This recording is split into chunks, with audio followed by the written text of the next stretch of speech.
So today we're going to be taking a look at what I would probably say is a watch not a lot of people know about, but I think they should. It is a dressier type watch, which I think definitely rivals and beats the Bambino in my opinion. And I think it's a pretty cool one, so let's get into the review.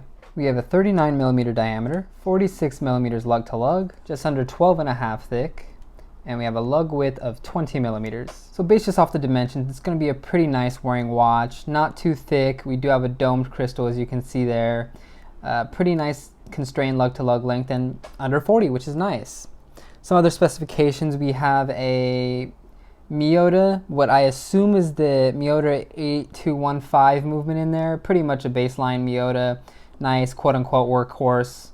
It is non-hacking, but it is hand winding.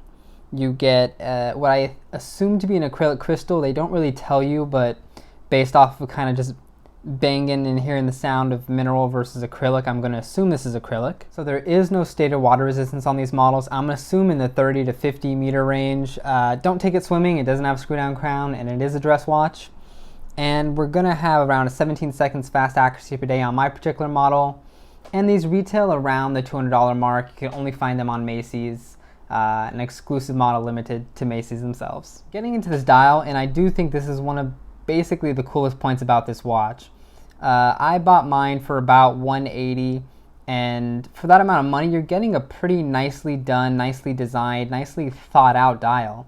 It doesn't have a date window breaking up the symmetry. It is keeping the text very minimal. It is drawing back to a kind of last century 50s 40s kind of look about it. So as you can see, we have alternating indices and numerals. All the numerals are done in white. Same with the outer seconds track and the lume fill for all the plots.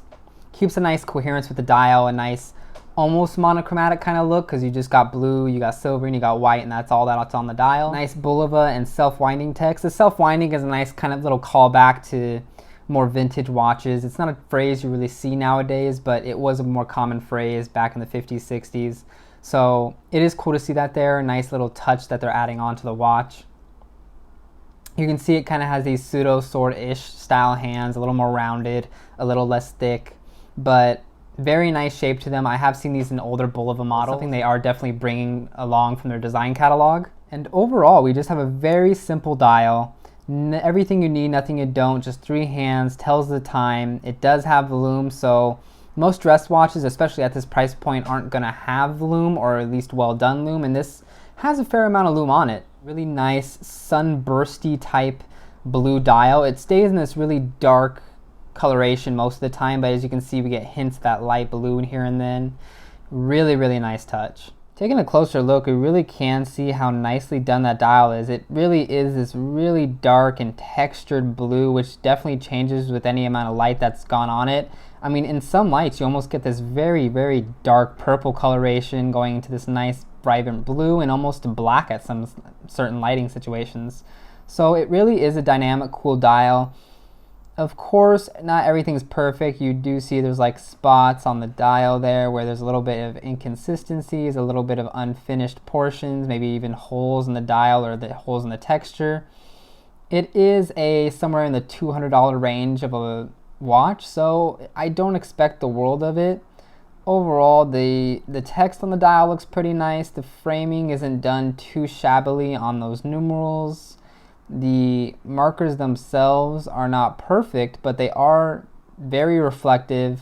They don't have too much going on that's negative about them. Even the hands here are pretty clean with that nice line down the middle to give some dimensionality. And as I think you can really just tell from like this angle, all the lume fill is actually pretty nicely done.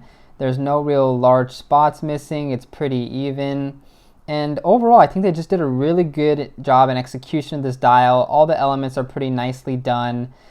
Not extremely well finished, but finished enough to the point where it's something you are proud to have on your wrist and something you can kind of show off. Moving on to the case of this watch, it is simply done, but it has these little touches that make it very, very unique. The one thing that stands out to me most is the way these lugs are finished. They actually take a little bit of a curve down, and it's actually very, very visible from most angles. You can see there's a large curvature to those lugs at so many different angles. You got that nice soft curve along the top of the lug and this very nice geometric end right there that just points down. And I think it gives it a pretty nice stance on the wrist, definitely a unique stance. And it's nice to see Bulova kind of doing something that is away from the norm. It's not a normal straight lug. It's not just an afterthought for the case. It actually is something that adds value to the look of the watch. You got this nice kind of two-pieced bezel in this sort of UFO kind of shape. It's very, very circular, very, very saucer-like in a way. Signed crown right there. No differencing in finishing, just polishing everywhere. Fairly slim as watches go. I mean, you do have a little bit of a dome in that acrylic crystal. You have a little bit of dome coming from that case back, but nothing too harsh.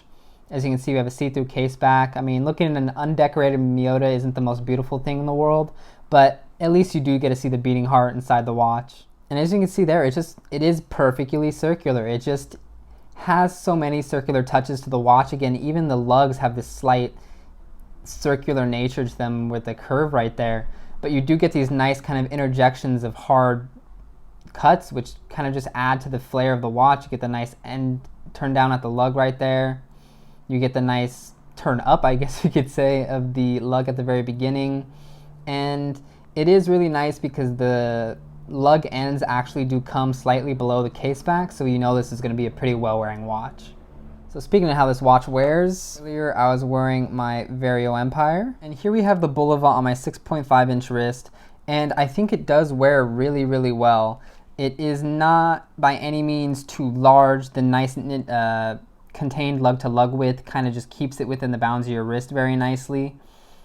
One thing I will notice is because those lugs actually do come up and then curve down, you do sometimes get a weird stance of the watch on the wrist. You're not really used to seeing the lugs move in such a way as this. It does sort of visually jar you at first, but you do get used to it. Not only that, I do think it becomes kind of a pleasing mix-up in a collection. As we can see there, the watch conforms to the wrist pretty well. I mean, it is very much a comfortable watch to wear. It is by no means too thick or too large. I'm glad they went with a sub 40 millimeter case. The 39 millimeter just makes it a little bit classier, a little bit more well-wearing. At 40, 41, 42, I think it would have been too large. Would I have preferred a 36 or a 38? Yes, but I think it is well executed for what they were going for. So that gray Fluco suede was pretty much my favorite combination. This is probably a close second. I really like how the blue plays with that brown on the strap, the nice white stitching tying in with the white on the dial. This is just a normal leather strap from Cheapest Natal Straps, not the greatest quality, but you get the look, you get quick release spring bars, and overall it kind of just tells you, hey, this style of strap looks good on my watch, so maybe if I want a spring for a more expensive one, I can. But I've had this one for a month or two now. It's still holding up. It doesn't look too shabby, and I think it complements the watch.